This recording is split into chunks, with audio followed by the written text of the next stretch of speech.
Hey everyone, Thyworm here with a video on how to salvage your bricked maps. I will be covering the Twist of Fate keystone and also share why I enjoy this keystone so much, because it's important to have fun in SSF, so let's dive in.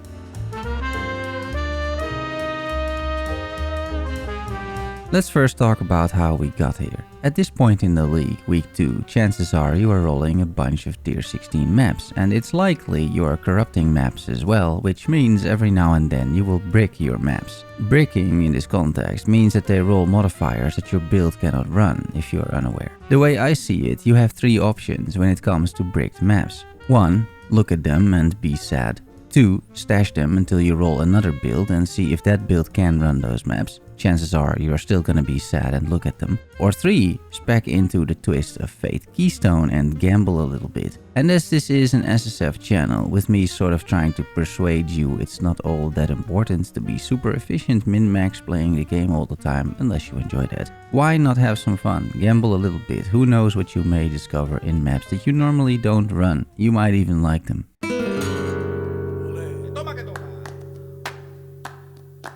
I've made a video about this keystone before because I really like this thing, and then some people in the comments told me I was wrong about explaining the mechanic, and they were correct. I think I was indeed wrong. The keystone on the Atlas tree, it's over here by the way, reads: your corrupted rare maps and any map crafting options applying to them are modified unpredictably when opened. Maps modified in this way have 1 to 3 additional random map modifiers. What is important is that this keystone only works with corrupted maps. Any rare non-corrupted maps or magic corrupted maps will not be impacted and just open as they would otherwise. Apart from that aspect, which I think is very clear from the description, the rest of this description is not super clear. What does modified unpredictably mean? The wiki has the answer though, which reads: the number of explicit modifiers and the specific modifiers on the original map are not retained and is randomly rerolled, as if a chaos orb and then a Val orb has been applied.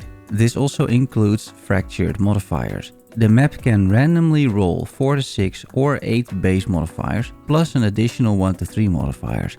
All of these modifiers are affected by map modifier effect. This means, by the way, that you can end up with maps with 11 modifiers, and you will notice that because those maps give you ridiculous amounts of quantity, like 350%. So, but this is then what really happens, right? He completely effectively rerolls your corrupted map, and then you will get either 4 to 6 or 8 base modifiers, and then it will add another 1 to 3 modifiers on top of that, and that is your end result. And so it's possible that you start with an 8 mod map with 140% quantity, you slot it in the map device, and then only at the end you have like 5 mods. But the other way is possible as well. A 50% quantity corrupted rare map can turn into a 350% quantity rare map. So in short, the map itself changes, the modifiers change, the quality on the map changes, and rarity and pack size. And also the map device crafting option changes. The latter is relevant. You can spend 3 chaos orbs on the cheapest option, but be aware that this gets rerolled to another random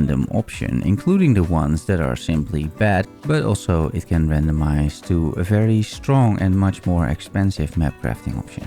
There are things that do not change. For example, any scarabs that you put in do not change. So you can, if you want, add 5 scarabs to a bricked map, use the Twist of Fate keystone, run the map, and then these scarabs will be active. However, the odds are that your newly rolled map is also bricked, meaning that you just wasted 5 scarabs. In general, what I'm doing, I am not using scarabs and I'm not really using any map device crafting option. I'm just doing the default map device crafting option, the 8% quantity. There are more things that don't change, primarily the implicit modifiers of a map, which has some implications. Implications like delirium layers or enchantments, those do not change. But also the Val Temple has that implicit for Val Strongboxes. You can run those, slot them in, and all of a sudden these Val Strongboxes aren't in Val Temple anymore, but in a different map, with different modifiers. That's pretty fun, right? I think so at least. Tier 16.5 maps, which are new this league, also carry an implicit, that originator line, which does remain on the map even after using Twist of Fate.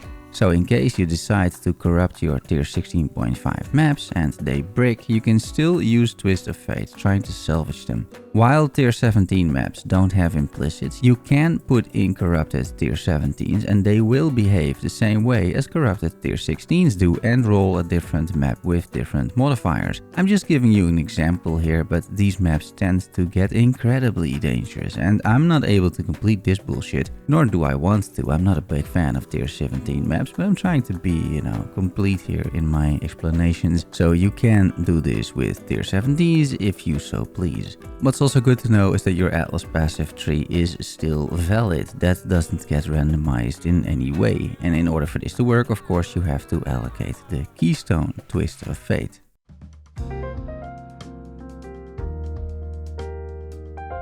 Now that you have a hopefully good understanding of how this keystone works and how you can use it, there are a few things you can consider. First, I'm running a pretty typical Searing Exarch blasting tree here, but as you're constantly doing a random map pretty much, you could also consider running destructive play, have Maven witness a bunch of map bosses and get progress and awaken support gems along the way. Just be aware that map bosses can be very difficult thanks to all of these different modifiers. Second, you can consider slotting in scarabs. They will work, but I would really only use spare scarabs that I'm willing to lose, as you will still break a map every now and then, losing all of your scarabs, because you can't run that map, right? Third, there is one interesting other Atlas passive keystone which synergizes with Twist of Fate that is worth considering. Overlooked Circuits chooses 3 random Atlas notables and activates those for whatever map device option you randomly land on.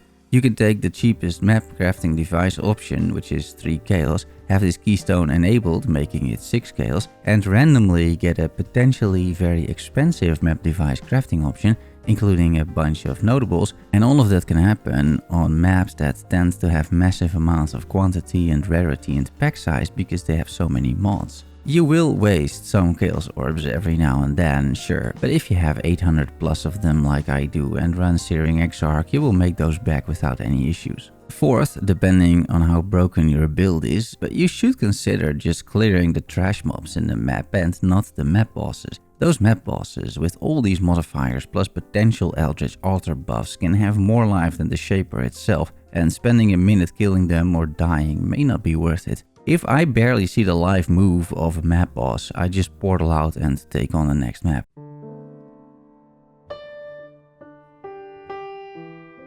I'd like to end with some pros and cons for this strategy, if you wanna call it that. For the pros, number 1, you can run bricked maps at pretty much no investment and gamble a little bit. For most Atlas trees out there, getting Twist of Fate is 5 Atlas passive points of investment, so it's a little investment. You can run your bricked stash and then continue your regular mapping. And after you roll a bunch of maps, just rinse and repeat. 2. Efficiency. I think in SSF it is to some extent important to make use of the resources you have, and finding a decent purpose for your bricked maps is in line with that philosophy.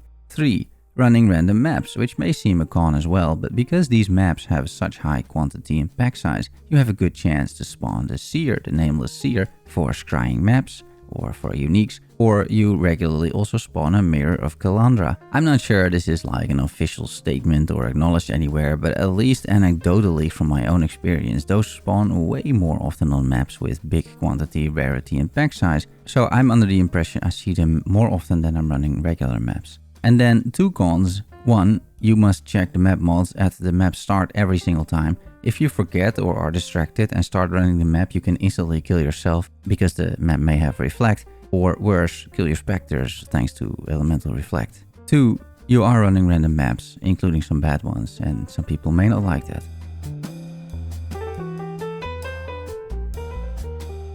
I just wanted to make you aware, or aware again, of this fun keystone. It's easily accessible, adds a bunch of random maps to your endgame, I think provides a fun time and a bit of variety, and it's a nice break from blasting your regular maps, plus a good use of bricked maps. I don't know what else you would want, really. I took a week off at leak start, that's why I could make so many videos, but now I started working again. So I will see you soon with some more content, but it can't be as much as it was last week. Please subscribe for more PoE SSF content. I appreciate you watching to the end, so I will see you soon. Love you all. Bye bye.